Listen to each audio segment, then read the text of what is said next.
पाटील, राज्यात शांतता निर्माण कुणी केली हे सर्वांना माहीत आहे आणि खास करून तुमच्यावर तो अप्रत्यक्षपणे आरोप करण्यात आलाय छगन भुजबळ यांच्याकडून. ठीक आहे, ते कोणावर आरोप करते? बधीर झाले दिन, त्याला आरोप करायला काय? 15 वर्षापासून मराठ्यांच्या विरोधात बोलतो, जाती तेढ निर्माण करायची भाषा करतो, कोराडी कोयते अशी भाषा करतो. तेढ निर्माण करायलाच जबाबदार ते, त्याच्याशिवाय दुसरा या राज्यात जातीय तेढ निर्माण करायला कोणीच नाही. घटनेच्या कायद्याच्या पदावर बसून त्या मंत्रिपदाचा गैरवापर करण्याचं काम या राज्यातला सगळ्यात मोठा कलंकित नेता म्हणून तो काम करतो.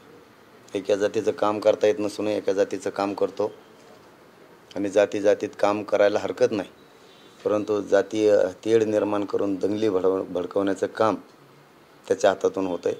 त्यामुळे महाराष्ट्राला हा मोठा लागलेला कलंक आहे हा माणूस. म्हणजे त्याच्याच पाहुण्यानं त्याचंच हॉटेल जाळलं, ते त्याचे डोळे गेलेत, त्याला ते दिसत नाही. आणि मराठ्यांच्या गोरगरिबांच्या निष्पाप लोकांना विनाकारण बदनाम करायचं काम करतो. एकही आमदार म्हणला नाही, प्रकाश सोळुंके आमदार डायरेक्ट विधानसभेत म्हणलेत निष्पाप लोकांना गुतवायचं काम चाललंय, ते मराठा आंदोलक नाहीत. संदीप क्षीरसागरचे किंवा त्यांच्या परिवारातले क्षीरसागर परिवारसुद्धा म्हणलाय मराठा समाजाचा संबंध नाही, तरी हा बार तेच नावं घेतो. स्वतःचं हॉटेल जाळलं त्याच्या पाहुण्याचं, फक्त तेवढाच याला पुळका आला. ह्यो जर म्हणतो मी जातीवाद करत नाही, तर ते हॉटेल जाळलं त्याच्याच पाहुण्यानं जाळलं, ते लोक अटक कसं काय नाहीत? त्याला जर एवढा तो म्हणतोय की मला असं झालं, मला तिथून पुढं जास्त वाईट वाटलं, तर ते लोक अटक का नाहीत? याच्या पलीकडचं तुला जर एवढं वाटतंय की अशांतता पसरली म्हणून मी गेलो, जाळपोळ झाली म्हणून गेलो, तिथल्या लोकांना घरात कोंडून मारलंय म्हणून गेलो. हे आंतरवालीतले लोक घरात कोंडून मारले तेव्हा का झोपला होता का? तेव्हा कुठं गेला? तू तर एका पदावर बसलेला आहे ना. तू जर सामान्य माणूस असता तर ठीक आहे, तू गेला काय नाही गेला काय, तुला कोणी विचारित नाही, तुला कोणी गिनीत बी नाही, तो कुठं आला काय नाही आलाय का. पण मग तुला जर भेदभाव करायचा नाही, तुला जर म्हणायचं मी मराठाच्या विरोधी नाही आहे असं म्हणतोय, तर मग तुला अंतरवालीत यायला काय झालं? ते तर महिलांच्या डोके फुटले होते, पोरांच्या छातीने गोळ्या गेल्या होत्या. आणि तू जे म्हणतो नंबर टाकले होते पोलीस रेकॉर्डला, SP साहेबांच्या किंवा पोलीस रेकॉर्डला असं काहीच नाही. पुढं नंबर होते आणि काय नाही. हे नंबर हे तुला काय माहिती? ही दंगलच तो घडून आणली बीडचा असा अंदाजा दिसायला लागला आम्हाला. तुला हे नंबरिंगचं कसं काय माहिती? ह्या नंबर येतं, 2 येतं, 4 नंबर येतं. आणि सरकारला पण माझी म्हणजे विशेष करून मुख्यमंत्र्यांना आणि गृहमंत्र्याला विशेष करून विनंती, तुम्ही याचं लय ऐकून याला लय बळ देऊ नका. ह्यो जातीय दंगल 100% भडकवणारे घडवणारसुद्धा आहे. ही गावागावातले गोरगरिबाचे बोर्ड फाडतो, बोर्ड जाळतो, जाळायला लावतो, ही हॉटेल बी जाळायला लावतो. आणि तुम्ही याला बळ देऊन मराठ्यांच्या विरोधात जाऊ नका आणि मराठ्यांवर अन्याय करू नका. गृहमंत्र्यांना विशेष करून फडणवीस साहेबांना सांगणं आहे की तुम्ही याच्यावरती याचं ऐकून तुम्ही आमच्या निष्पाप लोकांवर केसेस केल्यात 2-4 हजार महाराष्ट्रभर विनाकारण. तुम्ही गृहमंत्र्याला पुन्हा एकदा सांगतो की तुम्ही याचं ऐकून आंतरवालीतला गुन्हे मागं घेऊ म्हणले होते, तुम्ही अटक करणार नाही म्हणले होते, पण याचं ऐकून तुम्ही अटकसुद्धा तुमच्या लोकांनी आमच्या लोकांना केली, आंतरवालीतल्या गुन्ह्यातल्या याचंच ऐकून केली. तुम्ही जरा याला कमी बळ दिलं तर दंगली होणार नाहीत, याला दंगली घडवायच्यात. तुम्ही खूप बळ द्यायला लागलेत. याचं ऐकून तुम्ही मराठीचं वाटोळं करू नका. तुम्ही याचं प्रत्येक वेळेस ऐकताय आणि हे महाराष्ट्राला दिसायला लागलं आहे. लोक येडे नाही आहेत. फडणवीस साहेबांना विशेष सांगणं आहे आमचं आणि विनंतीपूर्वक सांगणं आहे की तुम्ही याला जे बळ द्यायला लागलात त्याच्या केसशी काय माघार घ्यायला लागला. सगळं महाराष्ट्र सदन खाल्लं तरी तुम्ही त्याच्या केस मागं घ्यायला लागलात. त्याच्या कोणत्या केसेस आहेत त्या पण वापस घ्यायला लागलात. चॅनलच्या माध्यमातून लोकांना कळायला लागलं या राज्यातल्या जनतेला तुमची दिशा फडणवीस साहेबाची नेमकी.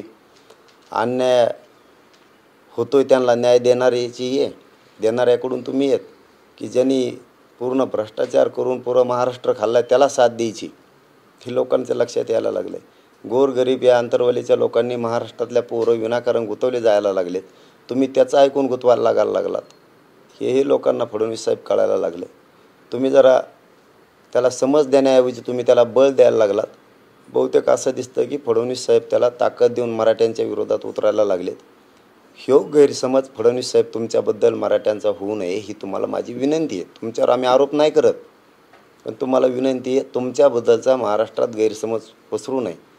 कारण तो जेव्हापासून बोलायला लागला तेव्हापासून जातीय तेढ निर्माण व्हायला लागला आहे. तो बोलल्यामुळं सगळं वातावरण खराब राज्यातलं गावखेड्यातलं सुद्धा व्हायला लागलं आहे. ह्यो जिकडं तिकडं आंदोलनं उभा करून बोर्ड फाडायला लावून ह्यो जातीय तणाव गावागावात निर्माण करायला लागला आहे. तुमच्या पोलीस बांधवांच्या माध्यमातून माहिती घ्या. हा माणूस पूर्ण कामातून गेला आहे. याला तुम्ही बळ देऊ नका. कारण राज्य शिंदे साहेबांना, फडणवीस साहेबांना चालवायचं आहे. तुम्ही जनतेचं पालकत्व स्वीकारलेलं आहे. तुम्हाला आम्ही तळीनं सांगतो, आम्ही रात्रंदिवस शांततेचं आवाहन करतो आहे आणि हा समाज भडकवण्याचं काम करतो आहे. तुम्ही चांगली माहिती आतून घेऊन बघा. आणि याच्याही पलीकडे सांगतो, ही शक्यता नाही आहे, खरं आहे की तुम्ही त्याचं ऐकायला लागलात आणि मराठा समाजावर अन्याय करायला लागलात. मात्र तुम्ही जर असंच करत राहिलात तर आमचा नाविलाज आहे, आम्हालाही मोठं आंदोलन उभं राहावं लागणार आहे. सरसकट मराठा आरक्षण जर दिलं, कुणबी आरक्षण जर दिलं तर मराठा सगळेजण कुणबीमध्ये येतील आणि मराठ्यांचं अस्तित्व धोक्यात येईल, असं नितेश राणेंनी म्हटलेलं आहे. भुजबळांनी पण आज तोच उल्लेख केला की मराठा आणि कुणबी वेगवेगळे आहेत, मग सरसकट दिलं तर मराठ्यांचं काय? ते भुजबळ फिजबळ ते करणारच. त्याचं मराठ्यांनी डोक्यात घेऊ नका आणि घेणार सुद्धा नाहीत. मराठी घेणार सुद्धा नाहीत. कारण तो मराठ्यांच्या किती हिताचा आहे हे मराठ्यांना चांगला माहिती. उभं आयुष्य मराठ्यांच्या विरोधात त्याने घातलेलं आणि छोट्या छोट्या ओबीसीतल्या जाती यांच्या विरोधातही त्याने त्याचं आयुष्य पुरं घातलेलं आहे. ते दुसऱ्याला खाऊ देत नाही. सगळं ओबीसी महामंडळ त्याने एकट्यानंच खाल्लेलं आहे. महाराष्ट्रातला सगळा पैसाही जेवढा वरबडता येईल गोरगरिबीचा तेवढा त्याने खाल्लेला आहे. म्हणून त्याने जेल भोगलेलं आहे. फक्त बहुतेक फडणवीस साहेब त्याला बळ द्यायला लागलेत म्हणून त्याचे केशी फिशे मागं व्हायला लागल्यात. ही भाजपासाठी चांगला संदेश नाही. नितेश राणे डायरेक्ट बोलायला लागले. त्याचं ऐकू नाही. आपण आहे तेच राहणार आहेत. रोटीबिटी व्यवहार होणारा तो जेवच होणार आहे.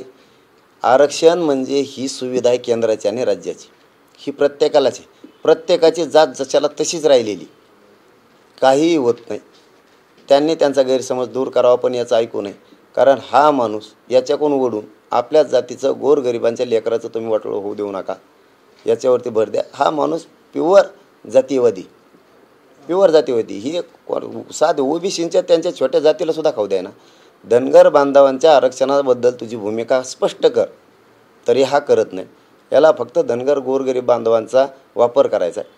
धनगर बांधवांच्या आरक्षणाला मराठा आरक्षणाचा धक्का लागत नाही, हे सर्वसामान्य धनगर बांधवांनी आणि सर्वसामान्य ओबीसी बांधवांनी समजून घेणं खूप गरजेचं आहे. याचं ऐकून गावखेड्यातल्या मराठा बांधवात आणि ओबीसी बांधवात नाराजी निर्माण नाही झाली पाहिजे, किंवा मराठा बांधवात आणि धनगर बांधवात नाराजी निर्माण नाही झाली पाहिजे. ही गावागावातल्या महाराष्ट्रभरातल्या धनगर बांधवांनी आणि वंजारी बांधवांनी समजून घेणं गरजेचं. कारण यांचं ओबीसीमधून वेगळा प्रवर्ग केलेला आहे, NT VGNT म्हणून. त्यामुळं धनगर बांधव आणि वंजारी बांधवांच्या आरक्षणाला मराठ्यांमुळं धक्का लागत नाही. याचं ऐकून राज्यात चांगलं आपलं वातावरण आहे, चांगले संबंध आहेत, आपण एक परिवारासारखं गावात वागतो आहे. याचं ऐकून वातावरण एकमेकात नाराजी पसरण असं करू नका, ही माझी विनंती आहे. आणि त्याचं कुणी ऐकायची गरज नाही. ते पुरं कामातून गेलेलं आहे. कारण एवढं वय झालं तरी तिचं डोकं ठिकाण्यावर आहे ना. आपण कायद्याच्या पदावर बसून आपण का जातीवाचक बोलावं, का आपण शब्द वापरताना तोलून मापून वापरले पाहिजेत, हे ज्या माणसाला कळत नाही तो मंत्री म्हणण्यासुद्धा लायकीचा नाही. या महाराष्ट्रातला पहिला कलंकित स्वातंत्र्य मिळाल्यापासून हा पहिला मंत्री असेल. पाटील, काही दिवसांपूर्वी अंतरवली सराटीमध्ये उपोषण सुरू असताना तुम्हाला काही नेते भेटायला आले होते आणि तेव्हा गुन्हे मागे घेण्यासंदर्भातही चर्चा झाली होती. तेव्हा काय चर्चा झालेली होती आणि आता प्रत्यक्षात काय घडतंय? त्याच्यात तिन्ही गटाचे शिंदे साहेब असतील, फडणवीस साहेब असतील, अजितदादा असतील, यांच्या सगळ्यांचे 1-1, 2-2 मंत्री तिथं आले होते. सगळ्यांच्या समक्ष ठरलेलं आहे की 24 डिसेंबरपर्यंत वेळ द्या, मराठा समाजाला तुमच्या मागणीप्रमाणे आरक्षण दिलं जाईल. तसं लेखीसुद्धा आहे, फक्त त्यांनी आत्तापर्यंत दिलं नाही. पण लेथानीचे सगळे व्हिडिओ आणि फोटो आमच्याजवळ आहेत त्या कागदाचे. आत्ताही आम्ही 24 डिसेंबरला ते बाहेर काढून मराठा समाजासमोर देणार, त्यात काय दुमत नाही. परंतु मराठा समाजाला आरक्षण देऊ 24 डिसेंबरपर्यंत असं ठरलेलं आहे. आणि गुन्हे 2 दिवसात आंतरवालीचे वापस घेऊ आणि महाराष्ट्रातले 1 महिन्यात घेऊ सगळे, असं तिथं ठरलेलं असतानाही तुमच्या एकाही माणसाला अटक केलं जाणार नाही. आंतरवालीतल्या गुन्ह्यातले आमचे लोक ह्या भुजबळाचं ऐकून विनाकारण अटक केलेत, विनाकारण. अटक केले ते काही संबंध नसतानाही त्यांना अटक केले. महाराष्ट्रातले असे बीड जिल्हाचा नाही नुसता तर संपूर्ण महाराष्ट्रातले असे हजारांनी पोरं निष्पाप अटक केलेत. निष्पाप पोरं काही कारण नसताना. आम्ही ज्यांनी केलं त्याचं समर्थन करत नाहीत आणि करणारसुद्धा नाहीत. परंतु तेच जर त्यांच्या तोंडाने म्हणायला लागलेत यांचा संबंध नाही तरी हे आमचे लोक याचं ऐकून अटक करायला लागलेत. हे फडणवीस साहेबांना समजून घेणं खूप गरजेचं आहे. आणखीनही तुमच्या विरोधात मराठ्यांचा तोल ढळलेला नाही. हे देवेंद्र फडणवीस साहेबाला माझी आज या संभाजीनगरामधून विनंती आहे आणि मला आता शेवटची विनंती करावी वाटते त्यांना की आणखीनही मराठा समाज तुमच्याबद्दल चांगली भावना व्यक्त करतो आहे. तुमच्याबद्दलचा एकही आणखीन तोल ढळण असा शब्द मराठ्यांच्या समाजानं काढलेला नाही. परंतु एकूण जो वास यायला लागला आहे छगन भुजबळ बोलायला लागल्यापासून तुम्ही मराठा समाजावर अन्याय करायला लागलात हे दिसायला लागले आणि मराठ्यांच्या लक्षात यायला लागले की तुम्ही गुन्हे मागं घेणार म्हणले होते ते घेतले नाहीत. लेखी देऊ म्हणले होते तेही दिलं नाही. याला बच्चूभाऊ कडू स्वतः साक्षीदार आहेत. तुम्ही त्यांना फोन करून विचारा. हिंमत दिसती ते स्वतः आहेत. गुन्हे मागं सगळे घेऊ 24 डिसेंबरपर्यंत आरक्षण देऊ एकही माणूस अटक केला जाणार नाही. मग आमचे लोक आंतरवालीतल्या गुन्ह्यातले अटक का केले आणि महाराष्ट्रातले गुन्हे का मागं घेतले तर याचा अर्थ असा होतो की त्यो बोलल्यामुळं फडणवीस साहेबांनी गुन्हे मागं घेतले नाहीत. आमचे लोक अटक केले आंतरवालीतल्या गुन्ह्यातले. त्याला वेळोवेळी सूट द्यायला लागले. ते कुंकडं बराळ्यासारखं बोलतं. त्याच्या पहिल्या जुन्या केसेस असणारेही तुम्ही वापस घ्यायला लागलात म्हणजे हे वास येतो. त्या केसेसशी आमचा संबंध नाही. परंतु मग त्याचाही आमच्या केसेसशी काही संबंध नाही. आमच्या इथल्या पोलिसाची बाजू घेतो आणि त्याच्या तिकडं जाळपोळ झालेल्याच्या पोलिसाच्या विरोधात बोलतो. किती बधीर डोक्याचं आहे. म्हणजे इथले नुसते गोदावरी आडवी आहे. दोन्हीच्या मध्ये त्याच्यात बोलण्याचा फॉल्ट किती आहे. तिकडल्या पोलिसांनी काय नाही केलं म्हणतो आणि इकडल्या पोलिसांची बाजू घेतो. म्हणजे इकडल्या पोलिसात त्याला माया येते आणि तिकडचे पोलिस त्यांना दुश्मन मानतो. काय डोकं चालितोय. काय मंत्री झाला आहे महाराष्ट्राला आणि याची बाजू घ्यायला लागले देवेंद्र फडणवीस साहेब. याच्यामुळं तुमच्याविषयी मराठ्यात नाराजी पसरू देऊ नका ही विनंती माझी तुम्हाला संभाजीनगर. याचं ऐकून तुम्ही याला बळ द्यायसाठी तुम्ही जर मराठ्यावर अन्याय करताल तर पुढचा काळ ह्यो तुमच्यासाठी खडतड असणार आहे. मी तुम्हाला इशारा धमकी फेमकी देत नाही त्यात मी मोडत नाही. पण सत्य बाजू मात्र आज मी मांडतोय. तुम्हाला प्रचंड जड जाईल. तुम्हाला वाटत असं हेव असा आणि हेव तसा तेव काहीच नाही. फक्त आम्हाला तेव तसं वागतोय जशाला तसं त्याला उत्तर द्यायचं नाही एवढाच आमचा प्रॉब्लेम आहे. नसता आम्ही सुद्धा जशाला तसं उत्तर त्याला देऊ शकतो पण आम्हाला द्यायचं नाही आहे. तुम्ही त्याला बळ देऊन मराठ्यावर अन्याय करू नका आणि तुम्ही जर अन्याय करायलाच लागले आमचा नाविलाज होणार आहे.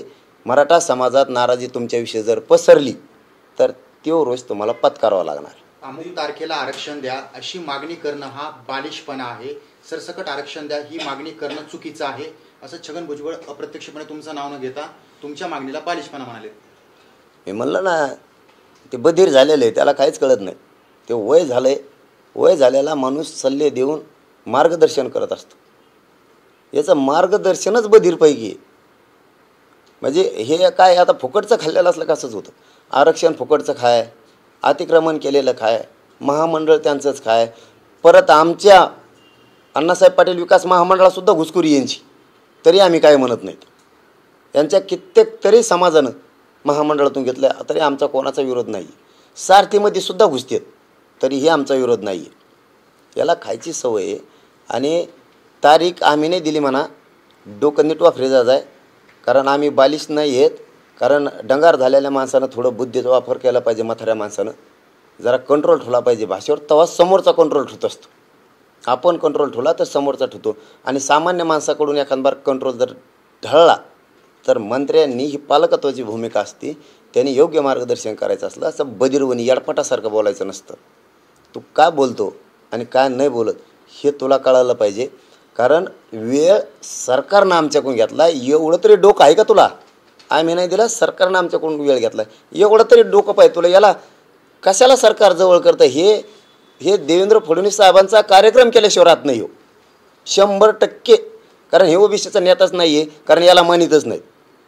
तुम्हाला मी खरं सांगतो फडणवीस साहेब याला ओबीसीचा नेताच कोणी मानत नाही. आम्हीही याला गिनीत नाहीत. फक्त हे मराठा आरक्षणाच्या विरोधात बोलतो म्हणून आम्ही याला बोलतो. सामान्य धनगर बांधव याला मानत नाही आणि याला सामान्य ओबीसी बांधव जे 47 त्या छोट्या छोट्या जातीत हे सुद्धा याला मानत नाही. त्यामध्ये याने आमचा पुरा दिदारा केला आहे. त्यामुळं तुमचा गेम करीन फडणवीस साहेब, तुम्ही तुमचं ठरवा. आम्ही 24पर्यंत वाट बघू. आमच्यावर अन्याय तुम्ही त्याला बळ द्यायला लागलात, तुम्ही त्याला सूट द्यायला लागलात, तुम्ही त्याला खूप मोठेपण द्यायला लागलात. आमच्यावर अन्याय व्हायला लागला आहे आणि फडणवीस साहेबांमुळे व्हायला लागलं हे मात्र आमच्या लक्षात यायला लागले. ही नाराजी खालपर्यंत जाऊ नये याची काळजी फडणवीस साहेबांनी घ्यावी. मधल्या काळामध्ये शिष्टमंडळ तुम्हाला सरकारचं भेटायला येणार होतं, तुम्ही सरकारच्या संपर्कात पण होते. आता अधिवेशन सुरू झालं, ठोस चर्चा कुठली नाही, एक वेगळ्या दिशेने चाललंय, फक्त आरोप प्रत्यारोपांच्या दिशेने. या अधिवेशनात निर्णय होण्याची शक्यता पण कमी आहे. सचिन पवार यांनी माहिती दिली. चांगलं आहे ना, मराठ्यावर त्याचं ऐकून अन्यायच करणार ना ते. पण आता आम्ही आमच्या लेकरा बाळासाठी किती दिवस अन्याय सहन करणार? आमच्या बी संयमाला काही किंमत आहे ना.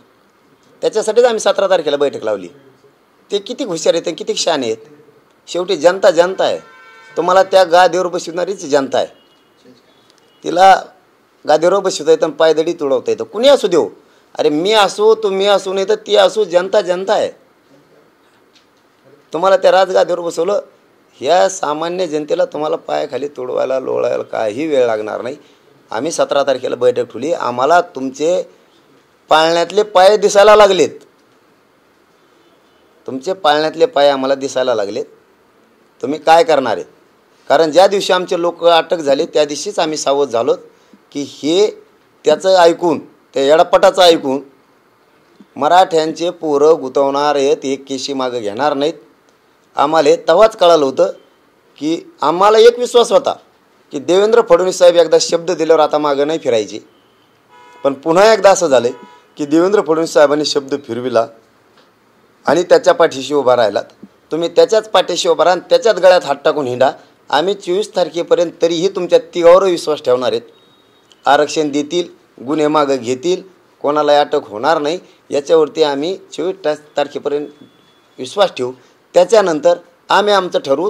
तुम्हाला तुमचं काय ठरवायचं ते तुम्ही ठरवा. आमदारांचा जीव धोक्यात आहे आणि अशामध्ये भुजबळांना गोळी मारली जाऊ शकते असा पोलीस रिपोर्ट जो आहे तो भुजबळांनी विधानसभेत मांडून आरोप केलेले आहेत. काय वाटतं तुम्हाला की दुसरीकडे वाद निर्माण होत आहेत, यामध्ये कुठं गोळीबार किंवा अशा घटना होऊ शकतात का? मी म्हणलं ना तुम्हाला, त्याचं जसं जसं आभळीन ना तसं तसं डोकं फिरत आहे. हां, ते बधीर झालेलं आहे. ते काय बोलणं आणि काय नाही त्याला काही कळाना. त्याचं झालं वय, त्याला काही खाल्ल्याला पाचा नाही वाटतं. ते बधीरसारखं बोलू नये एवढ्या मोठ्या मंत्र्याने, हेच म्हणणं आहे मग आमचं. त्याने समोरच्यानं त्याच्याविषयी चांगलं बोलावं, असे वाक्यप्रयोग त्याच्याकडून शब्दप्रयोग व्हायला पाहिजे. ते बावचाळी येऊन बोलतं आणि मग लोक त्याच्याविषयी अपेक्षा कसं काय करू शकतो तू की तुला चांगलं बोललं पाहिजे. तू नीट बोल ना, तू मंत्री आहे, तू जरा चांगलं बोल. गोरगरीब मराठ्यांबद्दल राग व्यक्त करू नको. गोरगरीब मराठ्यांबद्दल तू विषारी भाषा बोलू नको. आम्ही बोलतो ओबीसी बांधवांबद्दल, तुझ्या बोलतो आणि बोलणार सुद्धा आयुष्यभर तुझ्याबद्दल. तुला सुट्टीच नाही. हां, तुझ्याबद्दल आयुष्यभर बोलणार. ओबीसी सामान्य बांधवांबद्दल कधी बोललोत आम्ही? धनगर बांधवांबद्दल सामान्य बोललोत कधी? वंजारी बांधवांबद्दल बोललोत? मुस्लिम दलित बांधवांबद्दल आम्ही कधी बोललोत? ख्रिश्चन लिंगायत बांधवांबद्दल आम्ही कधी बोललोत? आम्ही बाकीच्यांविषयी बोललो नाहीत, मुस्लिम बांधवाबद्दलही बोललो नाहीत, सामान्याबद्दल बोलत नाही. तुला सुट्टी नाही, कारण तुझसारखा बावचाळीवर बोलणारा माणूसच नाही कुणीच. त्यामुळं तुला कोण कशाला हात खराब करून घेईन? तुला कायला गोळीन घुळीन कायला? तू काही कर. ते काय करायला लागलं देवेंद्र फडणवीस साहेब हेच लक्षात आहे ना. हे असंच बोलून माया जीवाला धोका आहे, मायाला अमकच आहे, मायाला तमकच आहे, मला अमुक होणार आहे म्हणून ते केशीतून बाहेर पडायला लागले. उगाच धवशीत आहे त्यांना दे घेणं देणं. आणि ते सुद्धा त्याला भेट येत, सरकारसुद्धा त्याला भ्यायला लागले. ते उगाच धवशीत आहे, मला असं होईन, मला तसं होईन. अरे तो कशासाठी धावसायला पाहिजे? धनगर बांधवांना त्यांची मागणी त्याबाबत त्यांना ते आरक्षण द्या यासाठी धावसायला पाहिजे. तिथं नाही, तिथं तो थोबाड पण पडतं कुलूप लावल्यासारखं. तिथं का रोग आला का तुला एखादा शब्द वापरायला? धनगर बांधवांना त्यांचं हक्काचं आरक्षण द्या म्हणायला तिथं रोग आला का तुला? ते नाही म्हणायला चालत.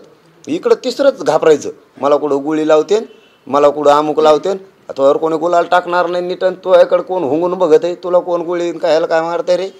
तो कोण लागून गेला, कोणता राष्ट्रपती एखादा काही बरळं तर उगं. देवेंद्र फडणवीस साहेबांनी त्याच्या लय आहारी जाऊ नये. शेवटी मराठा समाज हा पूर्वीचा आता राहिलेला नाही. मराठा समाज स्वतःच्या लेकरासाठी एक झालेला आहे. तुमच्या डोक्यात काही गोड गैरसमज असेल ते काढून टाका.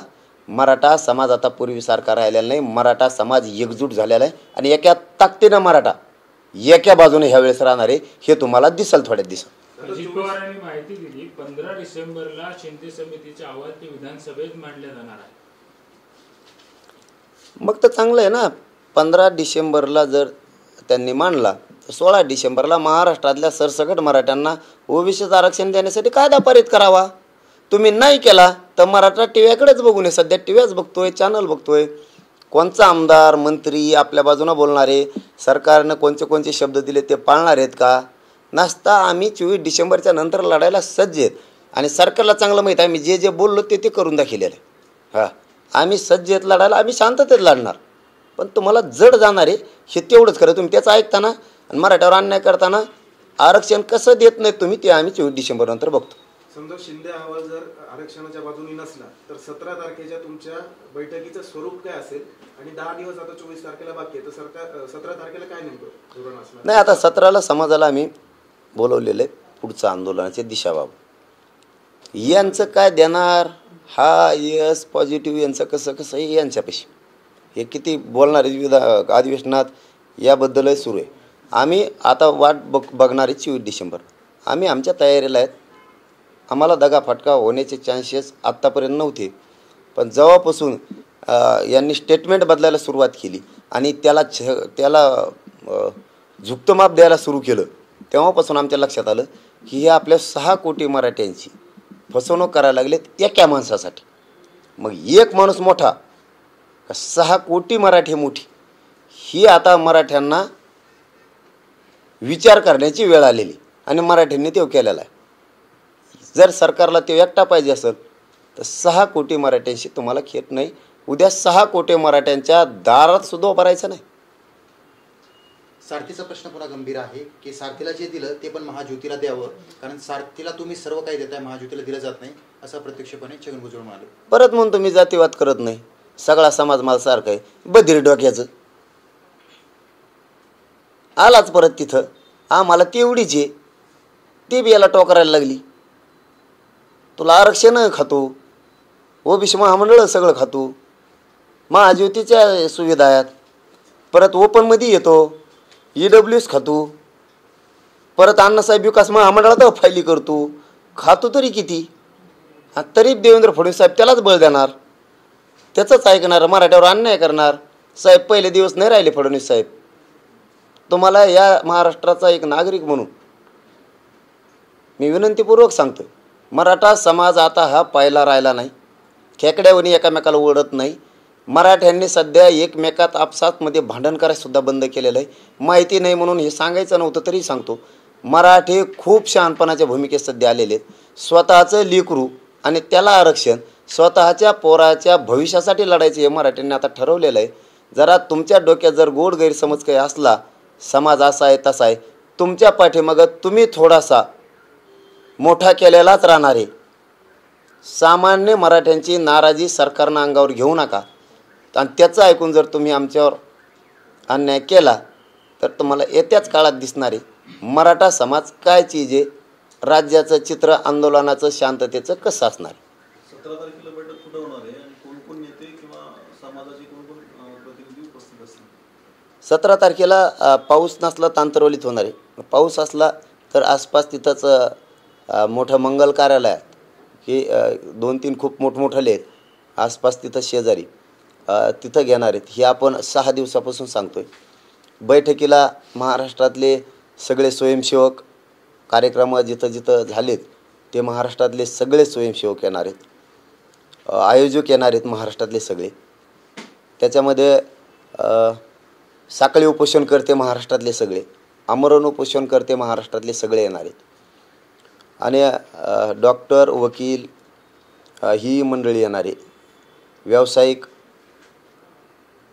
साहित्यिक, अभ्यासक हे सुद्धा येणार आहेत आणि मराठा समाज, असे सगळ्यांची बैठक घेऊन मराठा समाजाला विचारून 17 डिसेंबरला सकाळी 9 वाजता ही बैठक सुरू होणार आहे. तर 6 वाजेपर्यंत सुरुवातीच्या प्रथम 12-1 वाजेपर्यंत बैठकीत परिचय होणार आहे सगळ्याचा, परिचय बैठक म्हणून अगोदर. त्यानंतर 24 डिसेंबरच्या नंतर आंदोलन कसं त्याची दिशा जाहीर ठरवणार आहेत. आणि आम्ही एकदा बोललो की तसंच आंदोलन करतो. मग देशातला कुणी आडवा येऊ द्या, आमच्या लेकरासाठी, आमच्या पोराला न्याय देण्यासाठी आम्ही मात्र कडवी झुंज देणार आहेत, हे मात्र खरं आहे. मुंबईचा नाद धरणार असं म्हणाला होता, तर मग आंतरवालीला आंदोलन होईल की मुंबईला होईल, कसं असेल?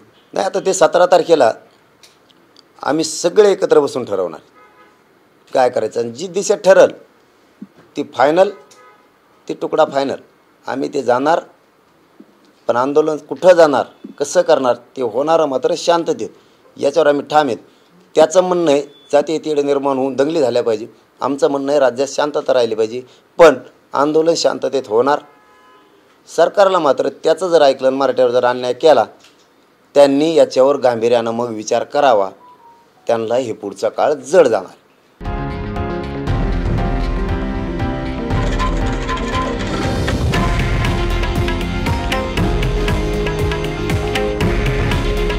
हे आहे देशातील नंबर 1 न्यूज नेटवर्क आणि आपण पाहत आहात TV9 मराठी. काळजी तुमची, हित महाराष्ट्राचं.